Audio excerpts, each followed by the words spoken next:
what you're doing today is 50% of the road. The other 50% is keeping your eyes wide open to see if what you're doing is the right path or you have to pivot and go for something else.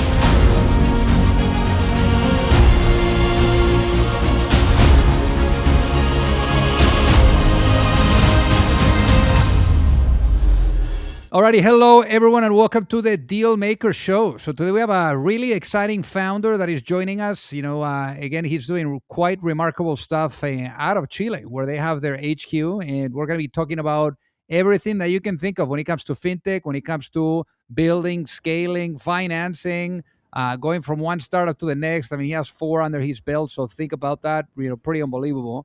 But again, quite the conversation, quite inspiring. So brace yourself for the next 30 minutes or so that we have in front of us. So without further ado, let's welcome our guest today, Tomas Bercovich. Welcome to the show. Thank you, Alejandro. Happy to be here. So born and raised in Chile. Tomas, give us a walk through memory lane. How was life growing up for you? I'm from the bottom of the world, small, thin, long country. Beautiful country. The south of Chile is one of the most amazing places in the world. Very happy life here. Family of immigrants. My grandparents escaped from Europe and what today is Ukraine many years ago. Family of entrepreneurs. So when they arrived to Chile, they had nothing to do but start their own company. So I grew with that mentality, founders mentality all the time. So studied here, then studied for a semester in the UK, then later on studied in New York in Columbia University as well. So and have been able to live a pretty global life, living and traveling all around the place, something that I love. So happy to also be doing what I love, that is building companies, building teams, impacting on people's lives. Now, one thing That's for the you, summary. one thing for you too is you had the opportunity of having a different perspective. You went to the UK for a semester. Also, you've studied in New York, in Columbia too, where you did your MBA.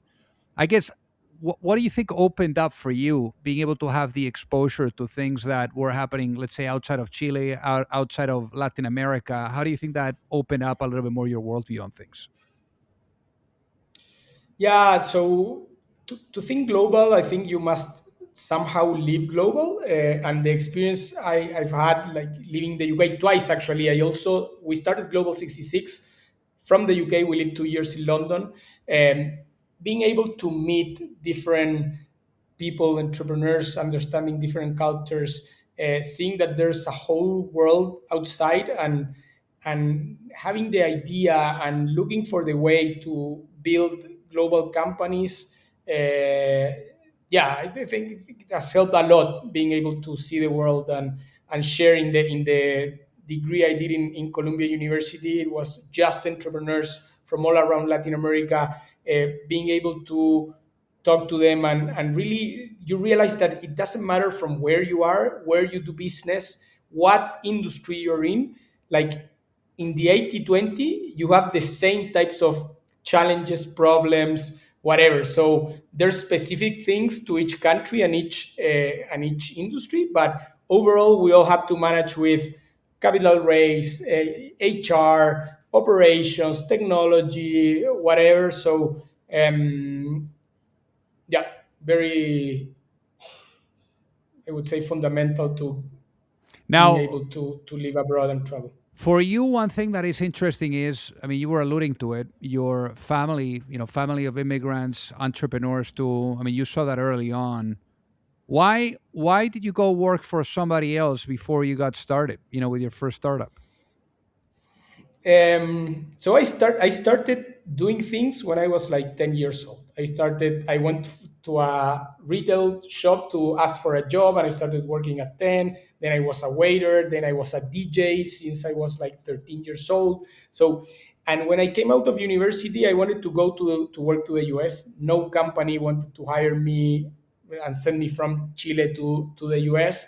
So I decided to work for a company that I could learn and I was like the right hand and the guy that sent like to do very basic stuff like send this invoice whatever. So I had both worlds, and that gave me a perspective to learn like everything that happens in a business. And I started my first company in parallel, so I started working on nights, on weekends, until we thought we had like the opportunity to go for it. And then I quit and I started working full time for my company. But in the end, I was, yeah, like an entrepreneur almost all the time.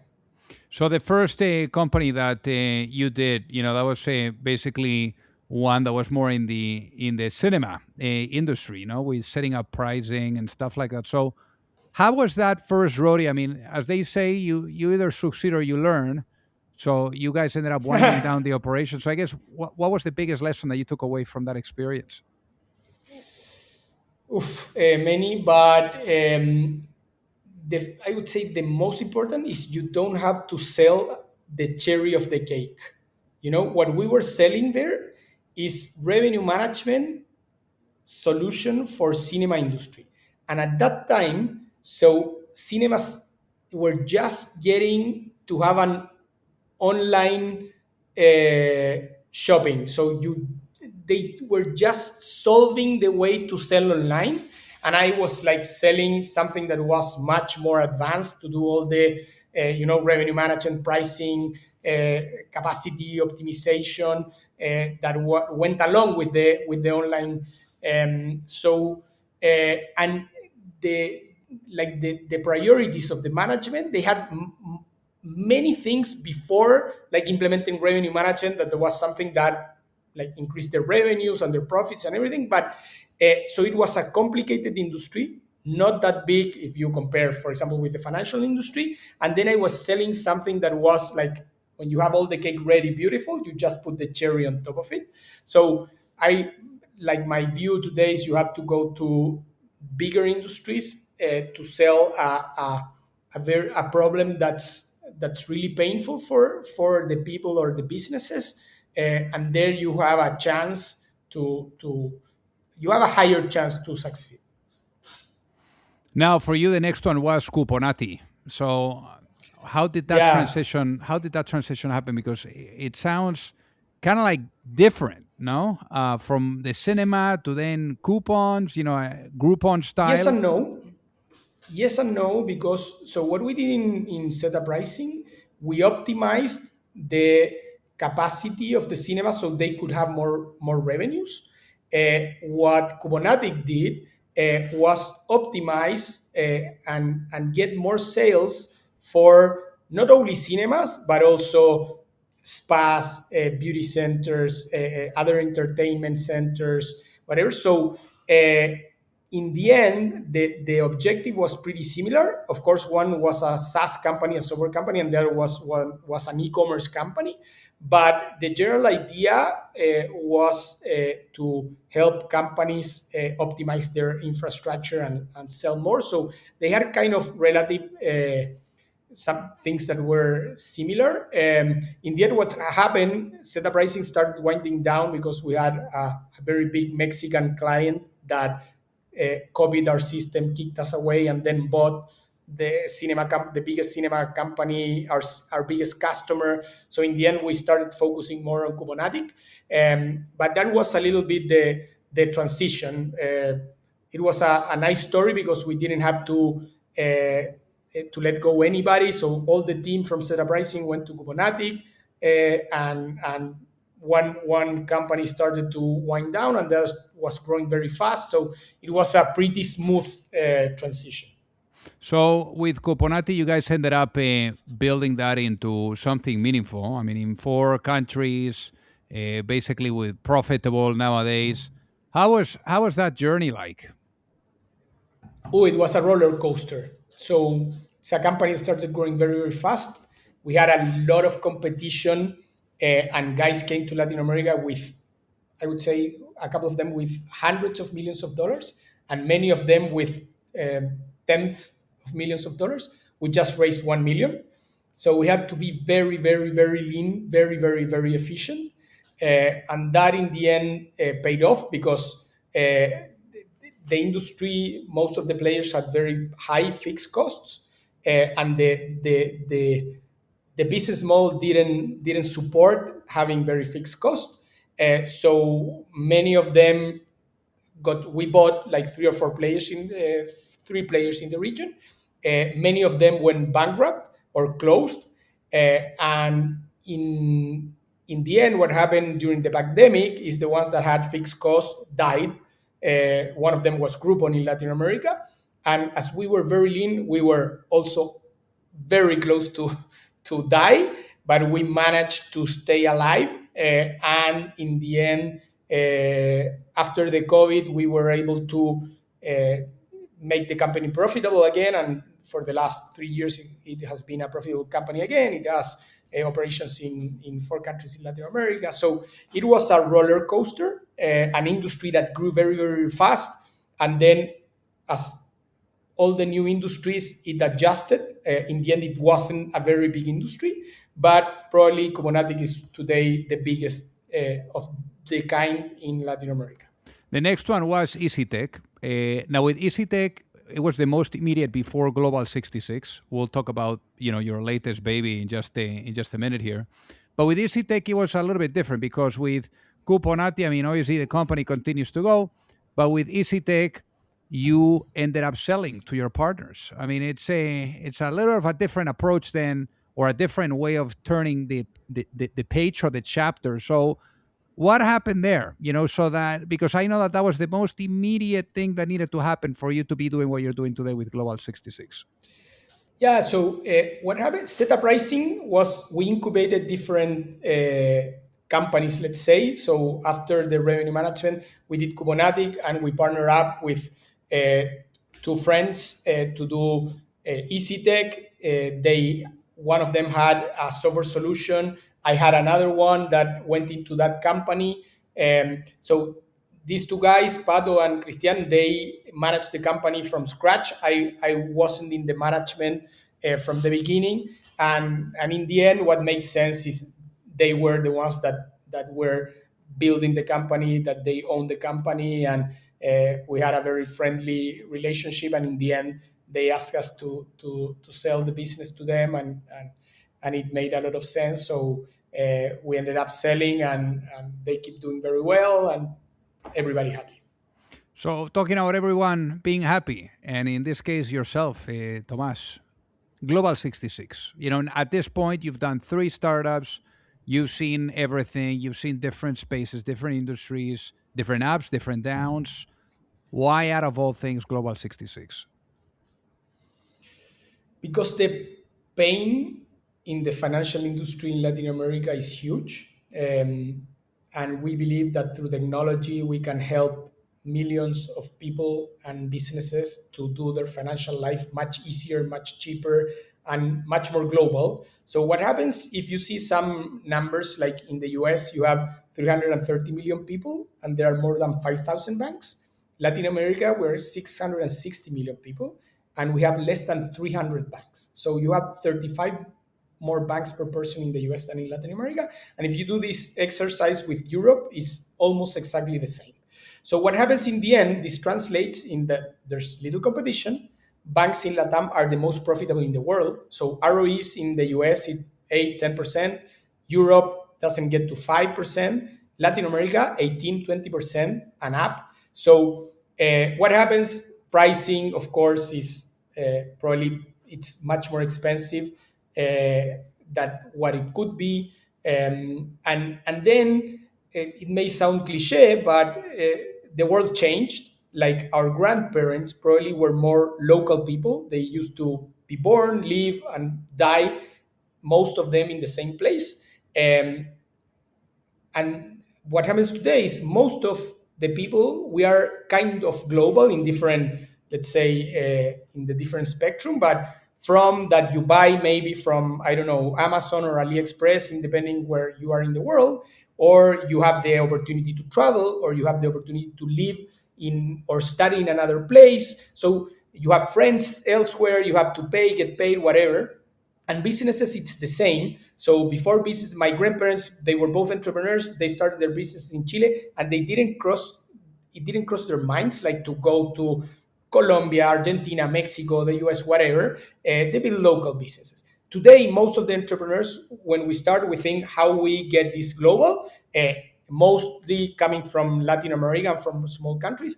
And even though if you don't expand your company globally, you have cross-border needs. You need to pay a freelancer elsewhere. You need to pay for imports. You need to pay to Google, AWS. You need to get paid from the customers in the US. Whatever you need, you have cross-border needs, and the reality is that banks and incumbents are very bad with cross-border products. They're very frictionate, they're very expensive. So we believe that with technology, we could build a global account for individuals and businesses to make their life much easier. We give them today a local account, we give them an account in the US, we give them an account in Europe. They can pay or get paid anywhere in the world for a much smaller take rate than one banks charge. So it's a truly global account that helps them make their life much easier, much more global. And how do you guys make money, Tomas? So most of our revenues come from the spreads. So any transaction you do in between different currencies, you will pay a small spread. We're much cheaper than the incumbents, and so that's our main revenue stream. What happened? I know that being able to make decisions and also doing them at the right time, it's key. I know in 2022, there was something, there quite uncertain that happened at the same time. Tell us what happened, in that year. Yeah, when the crisis exploded, we're burning like 700K per month, um, and we were very frustrated. We had grown from 40 people pre-pandemic to 300 post-pandemic, and the company went very bureaucratic. Like before, like 2 3 people, we made a decision, we moved fast. Now it's what, a meeting, 15 people, nobody made a decision. It was like crazy. So I remember on a Sunday night I got a paper. I don't remember if it was Sequoia and Reason, and it said something like the founders that make the decision, like the tough decision faster, will come out stronger from this crisis.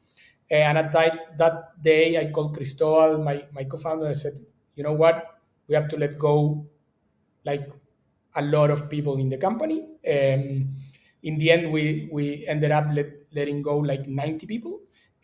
We were one of the first to do it because many companies started to let go some people, and many of them did it 2 3 4 times. And so the team that stayed, of course, it's very painful for everybody, and the team that stayed was very unstable and everything. So we did it once, very fast, very deep, and like 2 3 months later, the company was like performing much better, and we started growing much faster with 90 people less. So it was uh, to being able to like make the decisions, the tough decisions. Of course, having analyzed the thing and everything, but make it fast and deep once. At least for us, paid very well. What about communication? In during times like that where it's a make it or break it for the company, but most importantly for the culture of the company, for the people that are staying. Yeah, communication is a key thing. Most of the people think it's like very basic. It's like obvious, but in the end, it isn't. So at times like this, it was like all this. The strategy was very, I would say, consistent. Is let's do it one time, very deep, and let's commit to the team that it will be one time. So of course, other people could be let go, but because of performance things and whatever. But so we did it one time, one morning, everybody let go, and then we got all the company together. We said, "Hey guys, we have to do this because this, and this reason."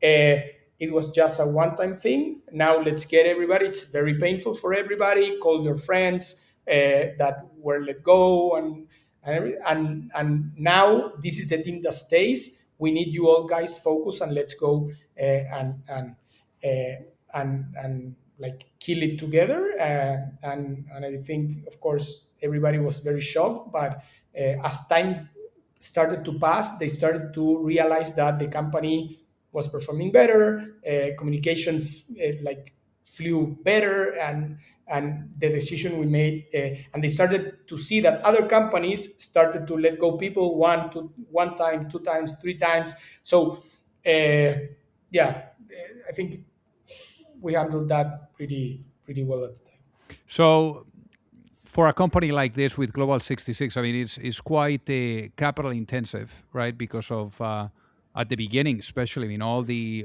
registrations, the licenses, I mean, all of that stuff. How much have you guys raised to date, and what has been the experience too of going through the motions for raising the money? Yeah. So we've raised a little bit north of 20 million. We still have around 40% of that in cash. So we've been able to build this company. If you compare to any company similar to us, probably in the world, uh, we must be one of the most efficient companies. How we have used the capital and the size we have today relative to how much money we have raised. It's one of the things that I think, of course, we've made a lot of mistakes, but this thing I think we've done it pretty well. We haven't raised since 2021. We have been profitable for the last 2 years. So I think, yeah, like raising capital is something you need to do to build the company. There are many.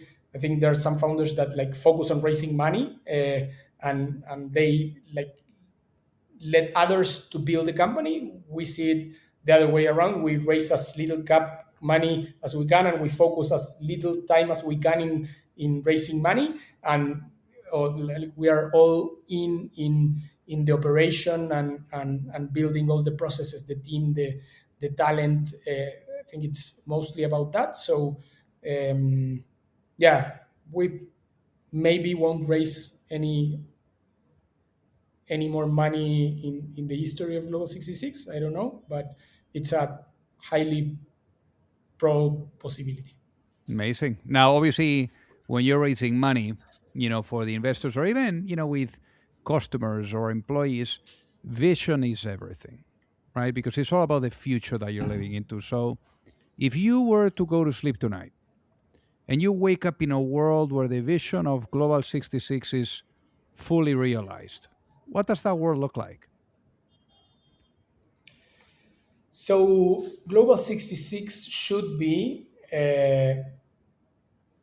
the global account for Latin American people and businesses. It should impact millions of people in Latin America and millions of businesses that would be able to really do their financial life very easy, no matter where they are, no matter what they want to do, um, no matter the currency they want to operate. So really have a big impact in the people and the businesses in Latin America. And we're talking about the future, but I like to talk about the past with a lens of reflection because having done this 4 times, it's remarkable the insights and the lessons learned that you got.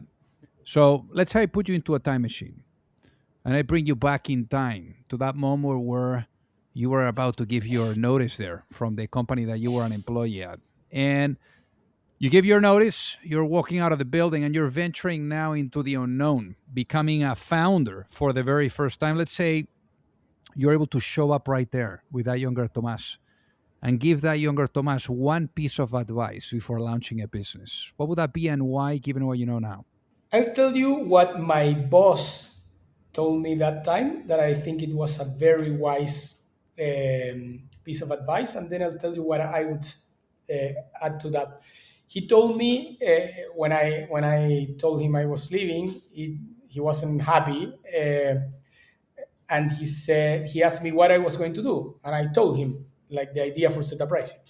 And he didn't say anything about that, but I saw in his face he didn't like what I was going to do. So he told me this: what you're doing today is 50% of the road, so of the job. Like starting is 50%. The other 50% is keeping your eyes wide open to see if what you're doing is the right path, or you have to pivot and go for something else. And that was exactly it. We started with ZhetaPricing. We incubated Cuponatic, and it started to grow very fast. And from Cuponatic, I knew my co-founders in Global 66. So one thing started to lead to another, but it's about keeping your eyes wide open. What he should have said, because he knew with his face, he told me with his face, is, and what I would tell the younger me is, choose a little bit what we talked earlier on. Choose an industry that's big enough and that you are sure or pretty sure you can solve a problem, a big problem for the customer.